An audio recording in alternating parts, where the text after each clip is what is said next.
Good morning, students. Welcome back to our online classes. Students, in our last class, we completed chapter number 6. Today we'll start our new chapter, that is chapter number 7, climate and adaptation.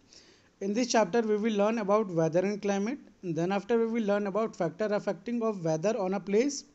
Then after, we will study about factor that affect the climate on the earth. Then after, at last, we will study about adaptation of animals to different climates. Okay, let's start our chapter. Now, weather and climate. What are weather or climate? Weather is the day-to-day atmosphere condition at a place with respect to temperature, humidity, rainfall, wind speed. Weather बच्चों day to day climate किसी भी एक place का जो day to day का climate होता है उसे हम कहते हैं वेदर. ओके स्टूडेंट्स, जो वेदर है, वेदर क्या है बच्चों? Weather is a day to day atmospheric condition at a place. किसी भी प्लेस की जो पर डे का एटमॉस्फेरिक कंडीशन है उसे हम कहते हैं वेदर. जैसे कि आज, जैसे कि हमारे आज एरिया में गर्मी क्या है, कम है, एंड कल ज़्यादा होगा, तो ये कहलाता है weather. Okay, next is climate. Climate क्या है बच्चों? When the average weather pattern prevail over a long time. मतलब एक वेदर, जैसे कि गर्मी है, गर्मी क्या है, 10 15 20 दिन के लिए वो रहती है, तो वो कहलाता है climate. Okay, understood.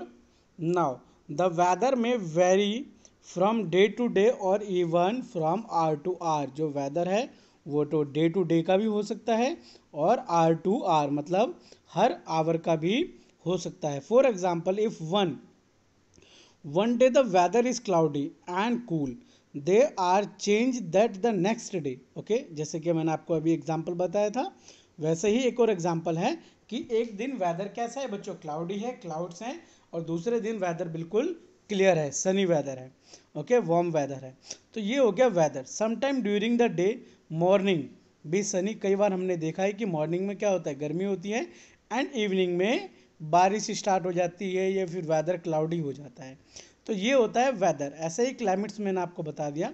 Now next होता है मेट्रोलॉजिस्ट. मेट्रोलॉजिस्ट क्या होते हैं? Meteorologist is a person who prepare the weather report. Meteorologist वो लोग होते हैं जो वेदर की रिपोर्ट को प्रिपेयर करते हैं bye collecting information on temperature. Okay, जैसे कि आप अपने मोबाइल फ़ोन के अंदर देखते हैं कि हमें फोरकास्ट और आगे के कल का डे का वेदर कैसा होगा, परसों का कैसा होगा, तो ये लोग जो मेट्रोलॉजिस्ट होते हैं वो इनकी स्टडी करते हैं. Okay, and predicate the weather condition of a particular place in a weather report. The maximum and minimum temperature are also recorded every day. जो एवरी डे का मिनिमम और मैक्सिमम टेम्परेचर होता है उसको भी ये लोग क्या करते हैं, मेट्रोलॉजिस्ट रिकॉर्ड करते हैं और हमें बताते हैं. Weather report collect over a long period से 25 years also help the predicate the climate of the place. If we find the temperature of a particular place is high most of time, then we can say the climate of place is hot. जब बच्चों एक जगह का weather का climate कैसा है, वहाँ पर बहुत ज़्यादा गर्मी रहती है काफ़ी टाइम तक, तो हम कहेंगे कि वहाँ का वेदर कैसा है भाई, हॉट है. अब जैसे हम बात करें शिमला की, तो शिमला का वेदर क्लाइमेट कैसा है, कोल्ड है. वहाँ क्या रहता है बच्चों, ठंड रहती है. ओके, नेक्स्ट आता है factor affecting the weather of a place. जो एक प्लेस का वेदर है उसको जो फैक्टर्स है, कौन कौन से फैक्टर्स है जो अफेक्ट करेंगे. फैक्टर्स का मीन्स हो गया किन किन चीज़ों की वजह से वहाँ का जो वेदर है वो हॉट होगा या फिर कोल्ड होगा. चलिए स्टडी करते हैं. The factor affecting the weather of a particular place are given below. First है टेम्परेचर, जैसे कि आपको दिख रहा है. Temperature is the measure of heat content of the atmosphere. When you walk up the morning, you may have noticed the pleasant coolness. जब आप morning में वॉक के लिए जाते हैं तो आप देखेंगे कि आपको थोड़ी ठंड लग रही है, मतलब थोड़ा वेदर जो है ठंडा होता है. वैसे जैसे जैसे जैसे क्या होता जाएगा, दिन चढ़ता जाएगा, उस तरीके से ही वेदर का जो टेम्परेचर होता है, टेम्परेचर इंक्रीज होता जाता है. जब टेम्परेचर इंक्रीज होगा तो वहाँ का वेदर क्या होता जाएगा बच्चों, हॉट होता जाएगा. और टेम्परेचर जब डिक्रीज होगा तब क्या होगा, वेदर कूल होता जाएगा. Okay, understood. एंड जो टेम्परेचर है, टेम्परेचर को हम थर्मोमीटर की हेल्प से नाप सकते हैं, और टेम्परेचर को नापने की जो डिग्री होती है that is degree Celsius, degree Fahrenheit और डिग्री केल्विन होती है। मैक्सिमम और मिनिमम जो थर्मामीटर होता है उसके अंदर दोनों ही वैल्यूज़ होती है, मैक्सिमम और मिनिमम।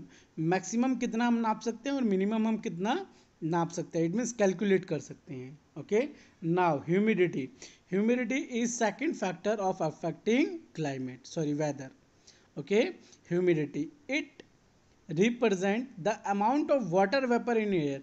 एयर के अंदर कितना वाटर वेपर है उसके ऊपर भी डिपेंड करता है कि वेदर जो है वो कूल होगा या फिर हॉट होगा।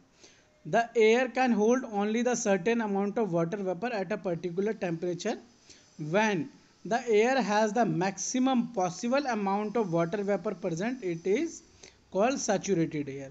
मतलब एयर के अंदर जब वो जितना अमाउंट ऑफ वाटर वेपर वो कंटेन कर सकता है उतना अमाउंट ऑफ वाटर वेपर उसके अंदर होगा, तो उस कंडीशन को हम कहते हैं सैचुरेटेड ओके एयर।